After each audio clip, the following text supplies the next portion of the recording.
Ganpati Hindi classes में आपका हार्दिक अभिनंदन है। खुश रहिए, मस्त रहिए और खूब परिश्रम कीजिए। देखिए, आज हमारा जो टॉपिक है वो बहुत ही सरल है लेकिन बहुत ही महत्वपूर्ण भी है, और वो है सर्वनाम। कौन सा है? सर्वनाम। तो सर्वनाम देखिए, परिभाषा, वे शब्द जो संज्ञा के स्थान पर प्रयोग किए जाते हैं सर्वनाम कहलाते हैं। अब देखिए, अब क्या करते हैं कि हर चीज़ का, जैसे बच्चा पहले धीरे धीरे चलना सीखता है, फिर दौड़ना सीखता है, और ये इसी प्रकार से ये सबसे पहले तो संज्ञा, जिस अब कैसे याद नहीं होते हैं आपको, समझ में इसलिए नहीं आते हैं कि आपने अगर संज्ञा नहीं समझी तो फिर सर्वनाम भी नहीं समझ पाओगे, क्योंकि वे, इसमें क्या दे रखा है, वे शब्द जो संज्ञा के स्थान पर प्रयोग होते हैं। अब जब संज्ञा ही पता नहीं होगी तो वो किसके स्थान पर प्रयोग होंगे, हमें तो कुछ भी पता नहीं चलेगा। इसके लिए 1 बाय 1 यानी सरल से कठिन और 1 बाय 1 अध्ययन करना चाहिए। वो शब्द जो संज्ञा के स्थान पे प्रयोग किए जाते हैं सर्वनाम कहलाते हैं। जैसे मैं, तुम, वह, ये आदि। अब ये कुछ भी किसी का भी नाम है, किसी के भी जगह ये वर्ड यूज में लिए गए हैं। सर्वनाम की मुख्यतः कितने भेद होते हैं? जैसे संज्ञा के कितने भेद थे? 5। कितने थे? 5 थे ना। तो सर्वनाम के कितने होते हैं? 6 होते हैं। अब देखिए, इसमें संज्ञा के 5 भेद और सर्वनाम के 6 भेद कौन कौन से हैं?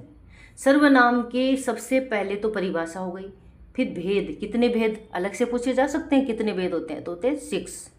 फिर 2 पॉइंट, 3 पॉइंट कौन कौन से होते हैं वो? तो वो होते हैं पुरुषवाचक, निजवाचक, निश्चयवाचक, अनिश्चयवाचक, संबंधवाचक और प्रश्नवाचक। फिर 3 पॉइंट पे इनके नाम, 4th पॉइंट के इनकी परिभाषा और 5th पॉइंट पे इनके एग्जाम्पल। अब देखिए, 5.2 में सर्वनाम डन हो जाता है। अब कैसे नहीं समझ में आता है? आपकी समझ इसलिए नहीं आता है कि आप परिभाषा ध्यान नहीं दिए, और परिभाषा पे ध्यान भी दिया तो संज्ञा के बारे में पता नहीं है, और जब संज्ञा के बारे में पता नहीं तो सर्वनाम किसकी जगह प्रयोग करेंगे, कोई अनुमान नहीं लगा पाएंगे, तो वह गलत हो जाता है। फिर भेद क्या करते हैं? अव्यवस्थित तरीके से याद करते हैं। तो आपको क्रमबद्धता से याद करना। कैसे?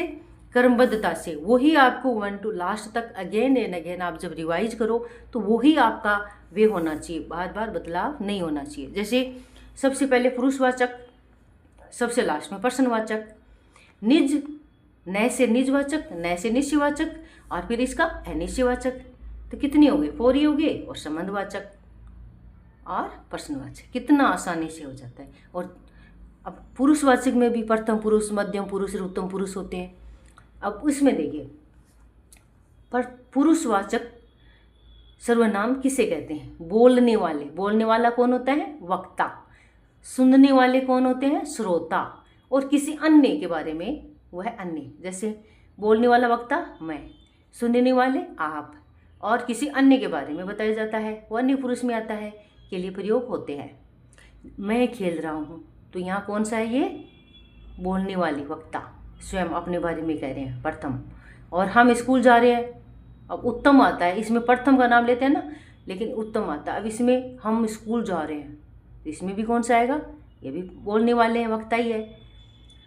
तो इसमें आपका यानी प्रथम पुरुष, मध्यम पुरुष और उत्तम पुरुष।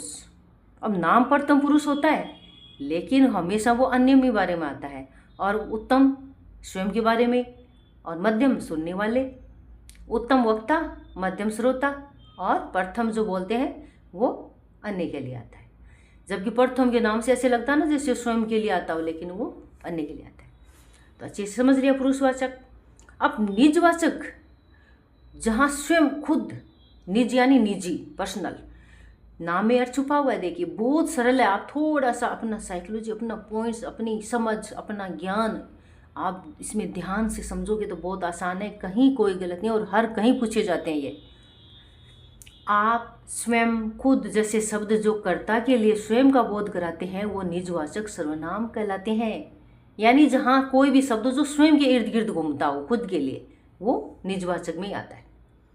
मैं अपना काम खुद करता हूँ, मैं आ गया ना, मैं अपना काम स्वयं के लिए आ गया, खुद ये भी स्वयं के लिए। मैं ये काम स्वयं कर सकता हूँ, यानी ये अपनी निजी यानी अपना पर्सनल की ओर जा रहा है, तो ये है निजवाचक सर्वनाम में आता है। अब निश्चयवाचक क्या होता है? जिसमें क्लियरिटी हो, निश्चय हो, वे शब्द जो किसी निश्चित व्यक्ति या वस्तु का बोध कराते हैं, यानी डाउट नहीं हो, जिसमें कोई कंफ्यूजन नहीं हो, संदेह नहीं हो, एकदम करेक्ट बात होती है, वहाँ निश्चयवाचक सर्वनाम होता है। जैसे ये है, वह मेरा गांव है, ऐसे नहीं कि हो सकता है, ऐसे नहीं, वह मेरा गांव है। ये मेरी पुस्तक है, ये मेरी पुस्तक हो सकती है नहीं, मेरी पुस्तक है, यानी निश्चय है, क्लियरिटी है इसमें। जहाँ निश्चय हो, क्लियरिटी हो, वहाँ कौन सा होता है? निश्चयवाचक। अब इसका अपोजिट देख लो, यहाँ इसी का अपोजिट अनिश्चय, जिसमें क्या नहीं हो? निश्चितता नहीं हो, क्लियरिटी नहीं हो। जहाँ निश्चितता का बोध नहीं कराने वाले शब्द अनिश्चयवाचक सर्वनाम कहलाते हैं। जैसे कोई, कुछ। अब कोई आ रहा है, अब कोई आ रहा है का कौन आ रहा है? आजकल तो चीता वगैरह, बाघ वगैरह भी आ रहे हैं, तो कोई आ रहा है। कुछ गिर गया, अब क्या गिर गया? कुछ का कुछ भी हो सकता है, कुछ भी गिर सकता है। तो ये कोई, कुछ, ये संदेह है, यानी अनिश्चय की स्थिति उत्पन्न करती है। जिससे अनिश्चय की स्थिति उत्पन्न होती है वो अनिश्चयवाचक सर्वनाम होता है। कितना सिंपल है, देखिए। अब इसमें संबंधवाचक सर्वनाम किसे कहते हैं? संबंधवाचक सर्वनाम वाक्य में दूसरे सर्वनाम से संबंध बताने वाले, वाक्य में जो सर्वनाम के और भी शब्द होते हैं और उनमें संबंध बताने वाले सर्वनाम संबंधवाचक सर्वनाम कहलाते हैं शब्द। जैसे जहाँ चाहे वहाँ राह है, कहते हैं ना, जहाँ चाहे वहाँ राह मिल ही जाती है। कोई बहाना बनाए, वो कितना ही बना ले, अगर बहाना ना बना के जहाँ चाहे वहाँ राह निकल ही जाती है। जितना पढ़ोगे उतने ही सफल होंगे, यानी जितनी ज़्यादा परिश्रम उतनी ज़्यादा सफलता। तो इसमें यानी संबंध है किसका? पढ़ाई का, किससे? सफलता से। जितना पढ़ोगे उतना ज़्यादा पाओगे, तो वही है। अब इसमें देखिए कितना, इसमें आपको समझना है, रटना कभी भी नहीं है। बच्चे शिक्ष से पढ़ते आते हैं ये सब, लेकिन RS SI सब की तैयारी करते हैं, फिर भी उनमें ये अनिश्चितता की स्थिति बनी रहती है, क्योंकि वो एक तो कर्म वाइज नहीं पढ़ते। कॉन्सेप्ट को क्या करते हैं, जैसे यहाँ से भेद पढ़ लिए, 5 हो गए, अब कौन से है वो छोड़ दिए, फिर उनके बारे में परिभाषा आधी अधूरी समझ ली, एग्जाम्पल रट लिए। अब वो क्या हुआ? कुछ भी। अब आप कोई कहानी सुन रहे हो, आप कहानी को 1 से लास्ट तक सुनोगे तो उसका आप निष्कर्ष निकाल लोगे, विशेष लिख पाओगे, नहीं तो संभव नहीं है। क्योंकि वो आप जब आधी अधूरी कहानी पढ़ी, वापस आए, उसके बाद में यूटर्न ले लिया और उसका कहानी का जो वे है ही बदल गया, तो वो निष्कर्ष निकालने में आपको प्रॉब्लम होती है। वही इसमें भी लागू होता है नियम।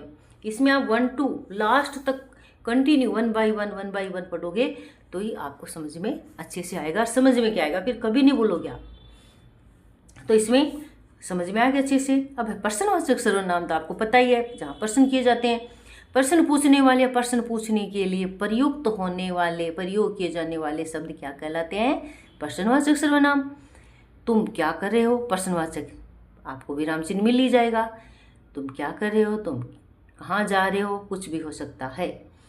अब इसमें देखिए 5 पॉइंट में डन। सर्वनाम, परिभाषा, जो संज्ञा के स्थान पे, जो शब्द संज्ञा के स्थान पे प्रयुक्त होते हैं सर्वनाम कहलाते हैं। फर्स्ट पॉइंट, भेद कितने होते हैं इसमें? 6, 2 पॉइंट। फिर इन 6 का नाम, इसी क्रम से याद करना आपको। 3 नंबर, 4th नंबर पे इनकी परिभाषा और 5th नंबर पे एग्जाम्पल।